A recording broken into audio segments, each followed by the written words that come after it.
Bertemu kembali bersama pakar di Mata Milenial Indonesia Televisi, mencerdaskan bangsa tentunya. Kali ini kami akan mengambil tema New Era atau New Normal sebagai New Opportunity untuk menggairahkan perekonomian. Menggairahkan perekonomian bisa dari sisi apapun. Namun kali ini kami akan membahas bidang pariwisata. Ketika new normal di hampir semua bidang usaha, maka pariwisata pun terdampak. Dan tentunya sektor ini juga harus mengikuti protokol New Era. Wisatawan akan memperhatikan protokol-protokol wisata, terutama terkait dengan kesehatan, keamanan, kenyamanan, sustainable and responsible tourism and authentic digital ecosystem. Hari ini, episode ini, hadir tentunya dua pakar di bidang turisme. Sebelah kanan saya, Dr. Dedi Taufik, MSc. Beliau Kepala Dinas Budaya dan Pariwisata Provinsi Jawa Barat dan juga tidak usah diragukan kepakarannya. Pak Dedi, silakan bisa menyapa kepada audiens. Ya, selamat sore semuanya. Terima kasih Pak Dedi. Sebelah kiri saya ada Kang Yuki Nugrawan Hanafi. Beliau Ketua Umum Asosiasi Logistik Forwarder Indonesia. Juga tidak kalah pengalamannya dengan Pak Dedi di bidang pariwisata. Silakan Pak Yuki. Ya, Assalamualaikum warahmatullahi wabarakatuh. Stay safe, sehat semua. Oke, terima kasih. Pak Dedi, Pak Yuki, kita akan berbincang bertiga, tapi nanti bisa saling mengisi tentang new normal. Yang boleh dikatakan ini juga adalah new era, ya. Tapi saya akan lebih suka ini disebutkan dengan new opportunity. New opportunity ini tentunya akan berbicara tentang sebuah transformasi sosial, transformasi ekonomi, transformasi budaya ya di new normal ini yang disebut dengan new opportunity. Banyak hal yang ditransformasikan. Saya akan pertama bertanya dulu kepada Pak Dedi nih, Kepala Dinas Pariwisata Jabar. Kira-kira apa sih new opportunity atau transformasi ini di Jawa Barat di bidang pariwisata Pak Dedi? Ya. Sehingga ini kita dapat katakan inilah new opportunity di Jawa Barat. Ya, kaitan dengan pandemi COVID-19 ini, kita melakukan langkah-langkah atau strategi di bidang pariwisata. Ya, terutama dengan new normal atau tadi new opportunity yang memang transformasi di bidang pariwisata ini perlu akselerasi. Terutama memang multiplier efeknya terhadap ekonomi dan sosial. Ini sangat dirasakan. Ya. Nah, kami punya data pasca COVID ini atau perjalanan pandemi COVID ini, pariwisata di Provinsi Jawa Barat ini sudah terdampak. Hampir 49.000 ya, orang yang memang bekerja di sektor pariwisata, di hotel, restoran, kemudian juga di aircraft maupun di seni dan budaya dan di tour guide ini dirasakan.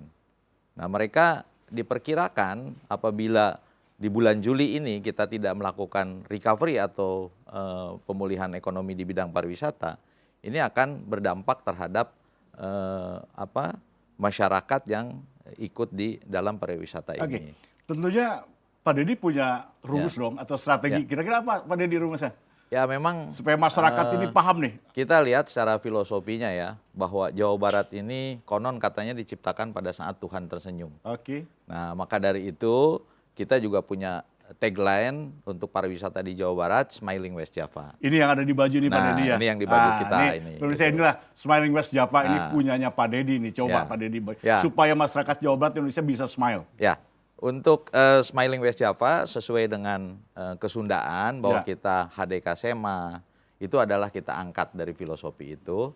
Dan kemudian juga bagaimana kita membuat satu strategi di dalam mitigasi bencana ini, terutama di sektor pariwisata. Nah, kita mencoba ada 5 pilar, terutama di bidang pariwisata dengan pendekatan kebudayaan yang menjadi kekuatan untuk pariwisata. Kemudian juga kelembagaan. Setelah kelembagaan kita melihat destinasi, kemudian juga industrinya dan pemasarannya. Nah ini dengan new opportunity atau new normal era, new era ini kan ada perbedaan dari aspek kebudayaannya yang memang jadi kekuatan, kemudian juga dari aspek kelembagaan. Nah kelembagaan ini sederhana. Ini akan berbeda dengan 3 bulan yang lalu bahwa pariwisata ini menggeliat dan di Jawa Barat pariwisata menjadi lokomotif. Oke. Ya, kalau menjadi lokomotif, saya punya pendapat bahwa semua dinas atau OPD yang ada di Provinsi Jawa Barat harus nuansa pariwisata. Oke. Jadi dari mulai planning sampai ke tingkat desa harus nuansa pariwisata. Semua tempat harus menjadi destinasi. Tapi kan tidak cukup itu aja, Ya, Kang Dedi. Nah, gitu. kita tanyakan ke Pak Siap. Yuki nih, Oke. bagaimana si wisatawan ini bisa sampai ke destinasi nih, Kang Yuki? Dari pengamatan atau pengalaman Kang Yuki, bagaimana menjelaskan ini? Ya, tadi kan udah dijelaskan Ya. banyak sebetulnya, Pak. Salah satunya kan kalau kita bicara posisi Jawa Barat ini kan salah satu tujuan destinasi Indonesia. Ya, Yang cukup populer ya? Yang cukup populer. Ya, kita begitu kalau Jawa Barat ini kan tadi disampaikan waktu Tuhan aja tersenyum gitu. Ah, Saya tidak membayangkan Indonesia seperti apa gitu. Gitu Apa ya. Tuhan lagi mimpi, lagi apa gitu ya. Iya, iya, Jadi kita nih mesti bangga lah dengan para wisata. Dan yang membuat saya selalu bangga dengan para wisata Indonesia sekarang menjadi lokomotif ekonomi nasional. Ya. Ya, bahkan nomor 1 baru diikuti oleh migas, ya, oil and gas dan lain-lain. Jadi ini kan sangat strategis. Ya. Nah, saya memang bergerak lebih pada sektor mendukung para wisatanya. Ya, tapi Apa yang didukung oleh Pak Dedi, Pak Yuki nih, Kang Yuki nih? kalau terhadap saya kan pariwisata dari secara sisi konkretnya? logistiknya, Logistiknya, atau ya. supply chains-nya, Ya. ya, bagaimana dalam sebuah kawasan yang misalnya dibangun oleh Pak Dedi, oleh pemerintah Ya. Jawa Barat, dari sisi supply makanannya, ya, terus juga yang berkaitan dengan produk-produk di daerah di sana dan lain-lain. Kalau suatu daerah berkembang kan dia pasti juga membutuhkan suplai produk dari luar daerah tersebut. Gitu. Kita ambil contoh Bali misalnya kan juga dia tidak cukup dengan sumber source-nya di Bali aja. Nah dengan situasi kondisi saat sekarang kita menghadapi COVID, tentunya kan ini menjadi harus ada sebuah protokol baru. Ya, tapi saya lebih suka memang kita menyebutnya new opportunity tadi. Ya, karena kita juga belum tentu back to normal juga. Ya. Ya, mungkin kita nggak akan pernah kembali juga ke era normal yang pernah kita sebelumnya kita kita jalani alami. gitu ya. Jadi saya tahu betul bagaimana Pak Dedi dengan teman-teman di seluruh Indonesia gitu kan harus mempunyai sebuah protokol. Ya. Ya, saya nggak terbayang kalau misalnya katakanlah baru melaunching ya kan mulai membuka diri terus di daerah itu ada yang kena lagi belum sempat naik udah turun lagi nih. Nah hal-hal seperti ini dan ini kan kita bicaranya lintas provinsi juga. Ya kan nah hal-hal seperti ini jadi protokol kesehatannya juga mesti saling mendukung nih. Pak Dedi, Kang Dedi, ini kan Kang Dedi ini dinas nih di provinsi. Protokol ini ada nggak yang kira-kira khusus untuk ini? Ya, untuk kita di dalam menghadapi pandemi ini, terutama kita di bulan Juni kita sudah punya strategi untuk memulihkan di sektor pariwisata. Kuncinya adalah protokol kesehatan dan kedisiplinan dan kewaspadaan menurut saya. Karena tadi dikatakan Kang Yuki, memang kita tren ini bisa naik turun gitu ya. Dan zona kaitan dengan kewaspadaan ini juga ada hijau, ada kuning, ada orange, ada merah. Nah ini juga bergerak juga dengan perjalanan pariwisata menurut saya. Karena kuncinya pariwisata itu adalah hospitality, kenyamanan juga gitu kan. Nah ini yang kita angkat di situ. Bagaimana dengan strategi new normal menghadapi sekarang ini, kita melihat dari health-nya. Kuncinya adalah kesehatan. Dari dasar-dasar dulu. Nah, maka dari itu pariwisata kita arahkan ke kesehatannya. Nah, itulah menggunakan protokol kesehatan. Yang kedua, strategi berikutnya adalah bagaimana kita tidak melihat kepada jumlahnya, tapi kepada kualitinya. Ya, ke kualitinya kita. Nah, kemudian juga berikutnya kita kaitkan dengan yang berbasis alam. Nah, ini kita orientasikan ke alam dulu. Ya memang berdasarkan data kita Jawa Barat keberminatan 35% di alam. Ya 60% di religi, 5% di buatan. Tapi kita coba di dalam pandemi ini supaya kita juga ada simultan untuk merecovery, kita masuk dulu di alam. Maksudnya back to nature Ya, bagaimana nih? ya Ada untuk istilah itu? destinasinya kita lebih ke Destinasi, alam dulu. alam, ya. Nah, Berarti ada pilihan-pilihan dong di Jawa ya, Barat memang ini, kita ada destinasi. beberapa pilihan. Ya. Ya, kita punya lima pendekatan kewilayahan untuk pengembangan pariwisata yang ada di Provinsi Jawa Barat. Yang pertama adalah Metropolitan Bandung, kemudian juga Bogor Raya, kemudian juga Kerawang Bekasi, kemudian juga Cirebon Raya dan Pangandaran di bagian selatan. Nah, itu 5 zona ini yang kita kembangkan, kita arahkan dulu untuk yang berbasis alam. Nah, baru bertahap berikutnya, baru kita main di yang sektor lainnya, terutama yang tadi di religi, kemudian juga di buatan, ya. Nah, kita coba di situ. Minat publik bagaimana sampai hari ini? Ya, untuk minat publik saya pikir cukup bagus ya. Jadi Dago masih penuh nih? Ya, untuk Tahura kan sudah mulai kita. Jagung bakar ya Bandung ini kan. Ya, itu masih banyak lah untuk keminatan di situ. Gitu. Nah, setelah itu kan kita juga harus strategi berikutnya kepada produktivitas lokal. Ya. Nah, produktivitas lokal kita angkat. Kemudian juga pasar kita, karena berdasarkan data pasar kita adalah milenial, ya 71% itu menggunakan gadget.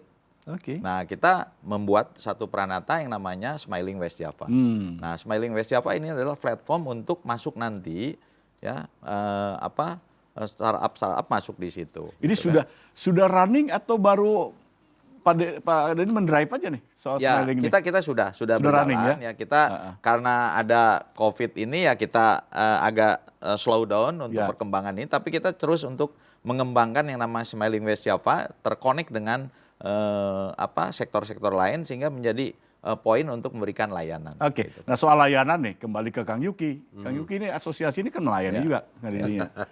Kira-kira dengan sistem aplikasi tadi banyak destinasi, dari sisi Kang Yuki, ya kami bagaimana tuh? dari sisi pelaku usaha tuh kan Pak Dedi dari pemerintah. Ya nggak masalah. Ini kan Saya kita dari berkolaborasi. swasta, gitu. Kan ini membangun satu kolaborasi dan pada akhirnya ekosistem. Platform itu kan ekosistem sebetulnya ya. Jadi kita pernah coba untuk meneliti bahwa dari sisi pelaku usaha tuh tidak mau suka atau tidak suka harus membuat apa yang kita sebut dengan new business model. Ya kan? Menarik karena nih, ini udah berubah gitu kan ya. Ya. Bagaimana pelaku usaha itu lebih membuka dirinya, menata ulang, ya kan? Usaha secara struktural, mendasar, bahkan menyeluruh. Itu ada yang disampaikan Pak Denny. Ya, yang kedua, menyusun strategi bisnis baru, bahkan misi, visi yang mengadopsi inovasi dan teknologi. Ya, itu kata kuncinya tuh. Yang ketiga, merumuskan ulang produk.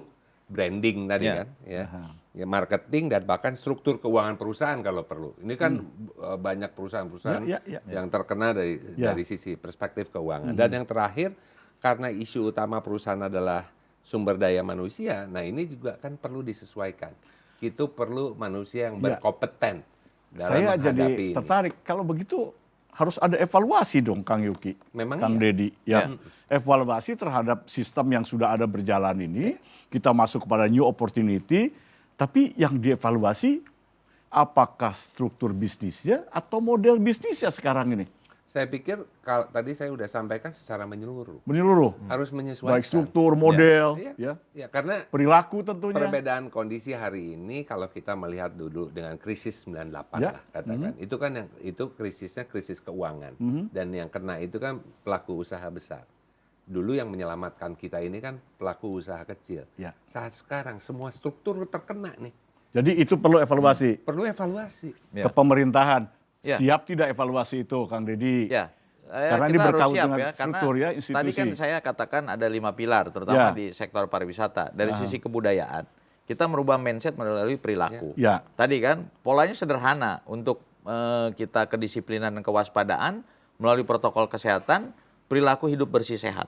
Nah itu kan bagaimana merubah mindset melalui kebudayaan. Kemudian juga berikutnya di 2 pilar yang kedua adalah kelembagaan. Nah kelembagaan ini perlu structuring-kan kembali, ya, restruktur lagi. Karena pendekatan kelembagaan ini harus menyesuaikan dengan yang namanya protokol kesehatan. Nah ini yang tidak biasa menjadi biasa. Kemudian juga dari aspek destinasinya, destinasi juga sama, ya. Kita juga harus menyesuaikan dengan saya sering katakan new normal ini adaptasi kebiasaan baru. Nah kita bagaimana merubah itu. Kemudian juga dari sisi industrinya, Nah, industri ini juga kita harus menyesuaikan, gitu kan? Karena barang-barang dari luar juga susah masuk ke sini. Berarti bagaimana kita menggali potensi tadi di daerah masing-masing untuk keterkaitan dengan industri pariwisata. Jadi ini yang kami gitu. maksud dengan new opportunity. Ya. Artinya potensi daerah itu bisa muncul Betul. sekarang. Inilah peluang kan begitu Kang Betul. Yuki ya. Ya, Dan peluang semua. apakah pariwisata ini bergerak hanya pariwisata saja atau melibatkan stakeholder lain ya, khususnya masyarakat? Tadi kan opportunity ada di masyarakat. nih. Betul. Kan nah, memungkinkankah pariwisata Jabar, karena kita bicara Jabar nih, meraih atau merangkul juga masyarakat untuk tadi masuk kepada new opportunity ini? Ya harus ya. Bentuknya apa Ya. kira-kira gitu? Kita kan sudah pendekatan kita di pariwisata pentahelik gitu kan. Nah, dengan pentahelik itu kan ada government, ada edukasi, ada akademisi, ya, ada komunitas, ada masyarakat. Kita lakukan untuk itu. Nah, inilah peluang menurut saya. Kita kolaborasi stakeholder seluruhnya sehingga bangkitlah pariwisata dengan sesegera mungkin gitu ya. Karena target-target kita ketercapaian untuk di Jawa Barat tadi dikatakan oleh Kang Yuki bahwa unggulan kita sudah di pariwisata. Kemudian juga oil dan gas itu baru nomor 2. Nah, di Jawa Barat kita ingin mencoba itu dengan lokomotif ini pariwisata ini ke berapa gitu kan. Nah, untuk itu kita harus samakan dulu dari sisi kelembagaan dan lain sebagainya. Kita harus sudah memulai dengan pendekatan-pendekatan kolaborasi. Ya. Tapi struktur pemerintahan ini bisa mendukung ya Kang Deddy ya? Ya. Itu perubahan atau evaluasi terhadap keseluruhan tadi ya. Mudah-mudahan ini bisa mendukung. Ya. Kalau tidak mendukung nanti yang kesian kan masyarakatnya juga. Ya. Masyarakat ingin mendukung, membantu, berkolaborasi. Betul. Tapi ternyata sistem yang dibangun oleh pemerintah daerah atau pemerintah manapun, pusat, ini tidak mendukung. Berarti ini harus ada. Ya, ada yang menarik menurut saya Ya. di dalam pendekatan untuk membangun pariwisata ini ada 3. Yang satu adalah pendekatan saya sering katakan matching fund. Oke. Ya, matching fund ini untuk membangun dari mulai inline dari pusat, provinsi maupun kabupaten kota. Itu matching fund. Kemudian juga matching program.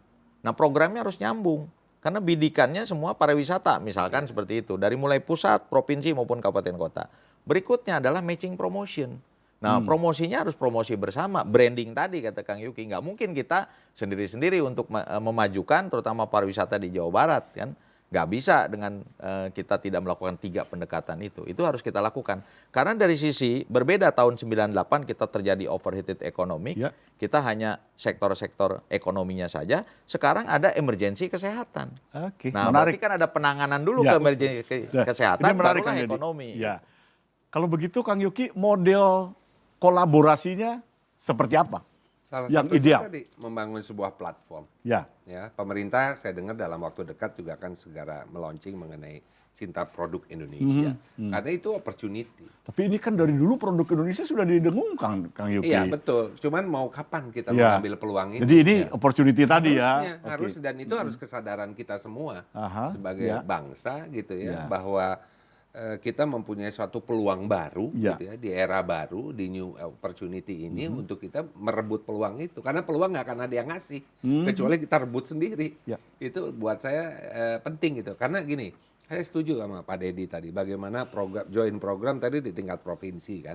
Gimana join program ini juga bisa ditarik ke tingkat nasional. Ya kan? Karena kalau enggak, ini effort yang bergerak untuk merebut new opportunity ini kan bukan hanya Indonesia. Ya kan, negara tetangga kita lah katakanlah di ASEAN, semua juga ingin merebut posisi ini karena semua punya peluang untuk itu. Gitu. Ya. Nah ini yang mesti kita kejar sama-sama. Dan yang menarik dari pariwisata, Kang, satu hal aja, dampak ekonominya itu dirasakan oleh semua strata pelaku usaha, dari yang paling kecil, usaha kecil menengah, gitu ya, sampai industrinya yang paling tinggi, atau misalnya perhotelannya dan lain. Ya. Which is sekarang ini semua berdampaknya sangat Ya. sangat Terasa sekali ya, terasa terasa. sekali gitu loh. Ya. Nah ini yang menurut saya harus fokusnya kita bagaimana protokol kesehatannya kita bisa jalankan dengan baik. Ya tadi Pak Deddy udah bilang, Kang Deddy bilang kualitasnya juga harus dijaga. Harus jaga dan ya ditingkatkan bahkan. Tingkatkan. Ya. Dan harus ada join program secara nasional, secara Oke. Indonesia nih. Artinya kita membangun sebuah link ya Iya. nasional. Ya. Ini menjadi network yang luar biasa. Iya. Adakah yang sudah mempelopor ini? Pertanyaan saya. Pemerintah daerah kah? Asosiasi kah? Ya, Sistem yang dibangun nih. Ya kami di Jawa Barat sudah memulai ya Aha. untuk bagaimana melakukan recovery atau pemulihan di bidang pariwisata. Ya. Terutama kami kemarin sudah melaunching yang namanya Smiling West Java Adaptasi Kebiasaan Baru Grid Cell.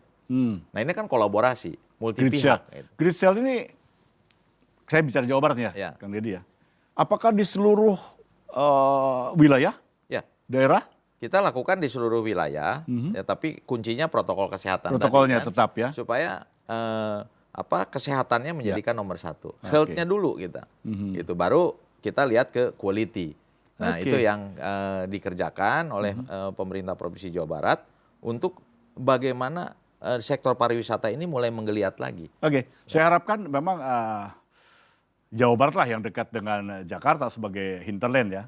Menjadi daerah yang pertama memperlihatkan geliat wisata Udah pada ada di. hotel yang penuh kok. Sudah ya. Saya cek ke Bandung tuh. Sudah Ada ya. hotel satu, Jadi dua yang kita penuh. dapat diskon. Nggak Kira-kira dapat diskon, orang penuh hotel. Oh, benar. Saya terpaksa tidur lagi di rumah aja. Oke, baik kalau gitu kita akhiri dulu segmen pertama ini, kita nikmati teh dulu, Kang Deddy, Kang Yuki, Ya. Mangga, silakan. Terima kasih.